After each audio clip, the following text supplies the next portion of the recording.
দীর্ঘদিন অসুস্থ থাকার পর অবশেষে মৃত্যুর কাছে হার মানলেন বিএনপি চেয়ারপারসন বেগম খালেদা জিয়া। তিনি আজ সকাল 6টায় না ফেরার দেশে পাড়ি জমিয়েছেন। তার মৃত্যুতে শোক নেমে এসেছে গোটা বাংলাদেশে। শোক জানিয়েছেন ভারতের প্রধানমন্ত্রী নরেন্দ্র মোদী, শোক জানানো হয়েছে পাকিস্তানের পক্ষ থেকে, চীনের পক্ষ থেকে। এছাড়া জামায়াতের আমির ডক্টর শফিকুর রহমান তিনিও শোক জানিয়েছেন। দর্শক, আমরা জানানোর চেষ্টা করছি খালেদা জিয়ার জানাজা কোথায় হবে, কখন হবে, তার দাফন কোথায় হবে, বিএনপির কী কর্মসূচি রয়েছে, এছাড়া সরকারের পক্ষ থেকে কী কর্মসূচি রয়েছে সেসব জানানোর চেষ্টা করছি। সঙ্গে আছে আমি অমিত হাসান রবিন। দর্শক, খালেদা জিয়ার মৃত্যুর সংবাদ ছড়িয়ে যাওয়ার পরপরই শোকের বার্তা আসতে থাকে। সেই সাথে বিএনপির পক্ষ থেকে জানানো হয় 7 দিনের তারা শোক পালন করবে দলীয়ভাবে। এই 7 দিন যত কার্যালয় রয়েছে জেলা, উপজেলা এবং ঢাকায় বিভাগীয় পর্যায়ে, সেই কার্যালয়গুলোতে কালো পতাকা উত্তোলন করা হবে এবং জাতীয় পতাকা অর্ধনমিত করা হবে। সেই সাথে যত নেতাকর্মী আছে তারা কালো ব্যাজ ধারণ করবেন।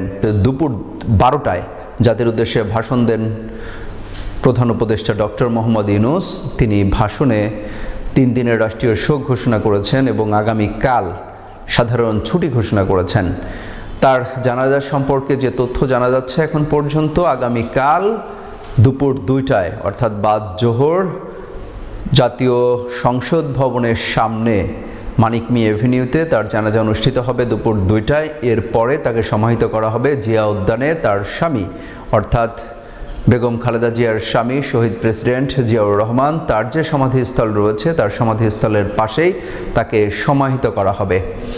এরপরে দলীয় আরও যেসব কার্যক্রম রয়েছে সেই কার্যক্রমগুলো পালন করে যাবেন এবং শোক বার্তা আসছে কিন্তু দেশের বিভিন্ন প্রান্ত থেকে। বিভিন্ন রাজনৈতিক নেতাকর্মীরা শোক বার্তা জানাচ্ছেন। সেই সাথে দোয়ার আয়োজন করা হয়েছে। দেশের বিভিন্ন পর্যায়ে দোয়া মাহফিল চলছে। বগুড়াতে কোরআন খতমের আয়োজন করা হয়েছে, চট্টগ্রামে হচ্ছে, ঢাকাতে হচ্ছে, পল্টনে হচ্ছে, বিভিন্ন জায়গায় কিন্তু বেগম খালেদা জিয়ার জন্য দোয়ার আয়োজন করা হয়েছে। তার মৃত্যুতে রীতিমতো শোকের ছায়া নেমে এসেছে। সকল শ্রেণী পেশার মানুষ কিন্তু শোক জানাচ্ছেন খালেদা জিয়ার এই মৃত্যুতে। 1945 সালে তার জন্মগ্রহণ এবং 2025 সালে তিনি 30 ডিসেম্বর আজকে মারা গেলেন। এই 80 বছরের মধ্যে তার দীর্ঘ রাজনৈতিক ক্যারিয়ার রয়েছে টানা 40 বছর বা তারও বেশি সময়ের।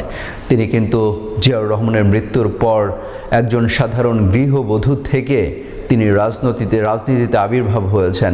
জিয়াউর রহমান যখন প্রেসিডেন্ট ছিলেন তখনও তিনি রাজনীতিতে পা রাখেননি এবং রাজনীতির মধ্যেও ছিলেন না। তিনি সংসার নিয়ে ব্যস্ত ছিলেন। যখন জিয়াউর রহমান মারা যান তারপরে দলীয় নেতাকর্মী যারা ছিলেন তারা অনেকটা জোরপূর্বক তাকে নিয়ে আসেন বিএনপিতে এবং দীর্ঘ 4 দশকের বেশি সময় তিনি এই বিএনপির চেয়ারপারসনের দায়িত্ব পালন করছেন এককভাবে।